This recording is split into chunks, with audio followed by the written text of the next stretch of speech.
ኖላዊ ላይ እንደዚህ ሁሉም የተቀየሩበት በምን ምክንያት ነው? እንደ ዛሬ አሳዝኖኝ አያውቅም። እስከ ዛሬ ድረስ ምንም ሳያመልጠኝ ድራማውን ተከታትየዋለሁ። ግን እንደ ዛሬ እውነት እላችኋለሁ ቤተሰቦች፣ አቶ ኖላዊ አሳዝኖኝ አያውቅም።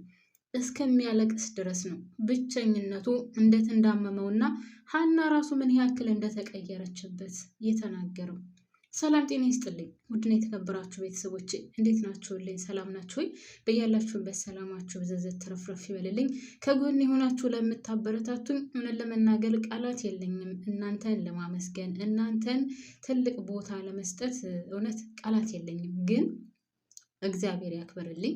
ላይክ፣ ሼር፣ ሰብስክራይብ እያደረጋችሁ ለምታበረታቱኝ 10,000 ልገባ ትንሽ ነው የቀረኝ እና አሁንም ፕሊዝ ወገኖች፣ ቤተሰቦች፣ ዘመዶች ሁላችሁም የሀገሬ ሰዎች ኢትዮጵያውያን፣ ኤርትራውያን ሁሉም በአጠቃላይ ይህ ቪዲዮ የሚደርሳችሁ ላይክ እና ሰብስክራይብ እያደረጋችሁ ቤተሰብ ሆኖ አበረታቱኝ። ቶሎ ብላችሁ ፕሊዝ ተወዳችሁ ማሮች የ10,000 አስገቡኝ ማለት ነው። የሚደርሳችሁ ቤተሰብ ያልሆናችሁ ቤተሰብ የሆናችሁ አበረታቱኝ እና አመሰግናለሁ። ደግሞ ወደ አቶ ኖላዊ ስመለስ በዛሬው ዕለት በጣም በሚያሳዝን ሁኔታና እያለቀሰ አቶ መስፍንን እባክህን ልለምንህ እንደ መልካም እንደ ወንድም ወይም እንደ ማንኛውም ዝቅ ብሎ እንደሚለምነው ሰው ልለምንህ አሴርን ቢያንስ ተውልኝ ሲል ተማጽኖታል። እባክህን አሴርን ተውልኝ። ሀና እኔን ትታ እናንተን መርጣለች። እኔ ብቸኝነት ያኮራመተኝና አንድ ብቻውን የሚኖር በብቸኝነት የተኮራመተ ሽማግሌ ነኝ። እባክህን አሴርን እንኳን ተውልኝ ብሎታል። አሴር በምን ያክል ደረጃ እንደተቀየረና አቶ መስፍን ስለሚጋብዘው የፈለገውን ነገር ስለሚያበላው አቶ ኖላዊን ዞር ብሎ ማየት አልፈለገም። ያው ግን አይፈረድበትም። በአቶ ኖላዊም መፍረድ አይቻልም። ብቻ ነገሮቹ በጣም ከባድ ናቸው። አሁን እየተፈጠረ ያለው ነገር እውነት ለመናገር በጣም የሚያስጠላ ነው። እውነት ደራሲው ቤተሰብ ለተመልካች ወይም ደግሞ ለኦዲየንስ ክብር የሚባል ነገር የለውም። አቶ ኖላዊን አሁን በስተርጅና በስተመጨረሻም እንደዚህ እንድሰቃይ መፍቀድ አልነበረበትም። ቤተሰብ ካስታወሳችሁ አቶ ኖላዊ ሀና እንዳትጎዳና ሀና ችግር እንዳይደርስባት ወይም ደግሞ ውስጧ እንዳይከፋ ብሎ ነው ፋኖስን እንኳን ቶሎ ማግባት ያልፈለገው። ሀና ሳታውቀው 100% ተቀይራ ቤተሰቦቿ ጋር ሆኗል ሀሳቧ። ቤተሰቦቿ ጋር ሳይሆን ሲጀመር ቤተሰቦቿ ጋርም አይደለችም። ቤተሰቧን በሷ የተነሳ ብዙ ጭቅጭቅ እየተፈጠረ ነው። ሀና አሁን በሶስቱ ወንዶች መካከል ተወጥራለች። በተለይ ደግሞ በእዝራና በኤልያስ መካከል ጭንቅላቷ ተወጥሮ ሌላ ምንም ነገር ማሰብ አቅቶታል። አቶ ኖላዊ አሁን የሚያስበው እሱን ትታ ወደ ቤተሰቦቿ የሄደች ነው። ነገር ግን እንደዛ አይደለም። ሀና ቤተሰቦቿ ጋር ራሱ ሰላም የለም። እናቷ እንዳያችሁ በጣም እየለመነቻት ነው። ሰላም ጨርቋን ጥላ ልታብድ ትንሽ ነው የቀራት። አሁን ሀና ያለችበት ሁኔታ እውነት ለመናገር በጣም ከባድ ነው። ምን ማድረግ እንዳለባትም ልታውቅ አልቻለችም። ማንም መምረጥ እንዳለባትም አልገባትም። ለማንኛውም ዛሬ የእርግብ ቀን ይመስለኛል። እርግብን ሁላቸውም ወይዘሮ ሜላት ቤተሰብ እየሄዱ እየጠየቋት ነው። ዛሬ ምን አዲስ ነገር እንደተገኘ ባላውቀውም ወይዘሮ ሜላት፣ ሰላም፣ ምናሴ፣ ወይዘሮ አስቴር ሁላቸውም ሄደው ስለጠየቋት እርግብ ደግሞ በጣም ደስተኛና ከሚገባው በላይ ውስጧ ደስተኛ ሆኗል ማለት ነው።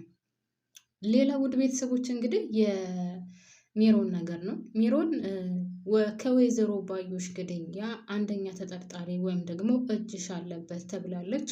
ያው እሷ እንኳን እጇ የለባትም። ደውላ ስትጠራት ያው እሷ የመጨረሻ ንግግር ያደረገችው እሷ ናት። አዎ ነገር ግን ሜሮን ደውላ የጠራቻት ወይዘሮ ባዩሽን ለሌላ ነገር እንጂ እንደሚገላት ብታውቅ ኖሮ ይህንን ነገር አታደርገውም ነበር። ያው ግን ያም ሆነ ይህ በግድያው ወይም ደግሞ የወይዘሮ ባዩሽ ሕይወት መጥፋት አንደኛ ተጠርጣሪ ሆናለች። የማይቀር ነው። ምክንያቱም የመጨረሻ ጥሪ ከእሷ ጋር ነው የተደረገው። ከእሷ ጋር ካወራች በኋላ ሕይወቷ ያረፈው። ስለዚህ ያው መጠርጠሯ ግድ ነው። ፍርድ ቤትም እንደዛ ነው ያላትና እርግብም በጣም ተቀይራለች። በጣም በሚገርም ሁኔታ እኔ አጠገብሻለሁ አይዞሽ እያለቻት ነው። ሲቀጥል እኔ ለእሷ በቃታለሁ፣ ምንም ችግር የለም ብቻ ያው ክፉ ነገር አይፈጠር እንጂ እኔ የምችለውን ያክል አደርጋለሁ። እኔ ወጥቼ እሷ በጭራሽ ከዛ እስር ቤት የምትቀመጥበት ምንም አይነት ምክንያትና ጉዳይ የለም።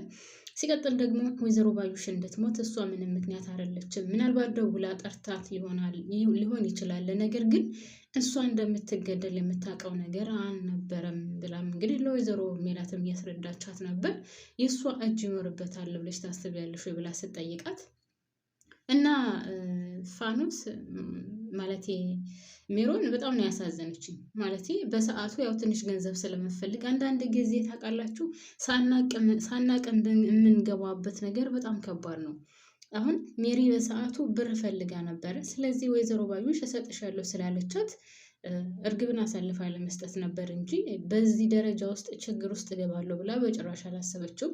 ሲቀጥል ከዚህ ችግር እንድትገባ ያደረገቻት ራሷ እርግብ ናት። እርግብ በድጋሚ ወደ እሷ ቤት ባትሄድና በድጋሚ ባታገኛ ኑሮ ከዚህ ችግር ውስጥ ባልገባች። እሱ ብቻ ሳይሆን ከጅምሩ ችግሯን ነግራት ቢሆን ኑሮ ከወይዘሮ ሜላት ቤት ገብታ ምን እንዳደረገች፣ ምን አድርጋ እንደወጣች፣ ከባዩሽ ጋር ምን እየሰሩ እንደነበረ እውነታውን ነግራት ቢሆን ኑሮ ምናልባትም ሜሮን ከዚህ ችግር ውስጥ ባልገባች ነበር። ሜሮን ምንም በማታውቀውና ምንም ባልሰራችው ስራ ወይም ምንም ባላደረገችው ነገር ነው እንግዲህ እንደዚህ እየተሰቃየች ያለችው።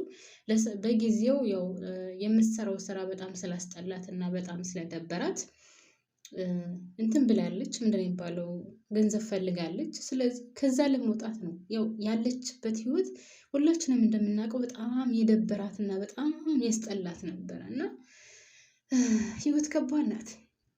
እውነት ለመናገር ህይወት ከባድ ናት። እንደዚህ በቀላሉ እንኖረዋለን ምናምን እንላለን እናስባለን፣ ግን እግዚአብሔር ካላሳካልንና እግዚአብሔር ካልፈቀደልን እውነት እግዚአብሔርን በጣም ከባድ ነው ህይወት እና ሜሮንም በህይወቷ ምንም ነገር አልሳካላት ብሎ ከጅምሮ ጀምሮ ካያችሁ እየተንከራተተች በጣም ብዙ ዋጋ የከፈለች ናትና ህይወት አልስተካከል ሲለን በጣም ብዙ ነገር እናደርጋለን። በጣም ብዙ ዋጋ እንከፍላለን። መስራት የማንፈልገውን ነገር ስራ እንሰራለን።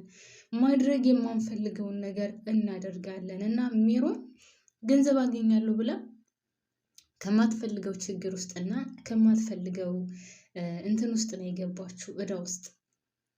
ገንዘብ ቢኖራት ኑሮ በሰዓቱ ስራዋ አሪፍ ቢሆን ኑሮ ከዚህ ውስጥ ባልገባች ነበር እና ለማንኛውም እኔ እውነት ለመናገር በጣም ነው ያሳዘነችኝ ያለችበት ሁኔታ።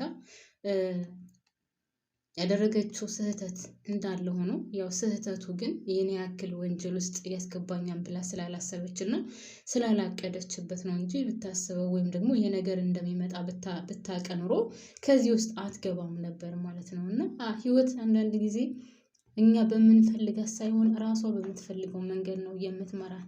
እኛ ባሰብነው እኛ ባቀድነው ሳይሆን እሷ ባሰበችው እሷ ባቀደችው ወይም ደግሞ እሷ በምትፈልገው መንገድ እሷ በምትፈልገው ቦታ ብቻ ነው የምትወስደን።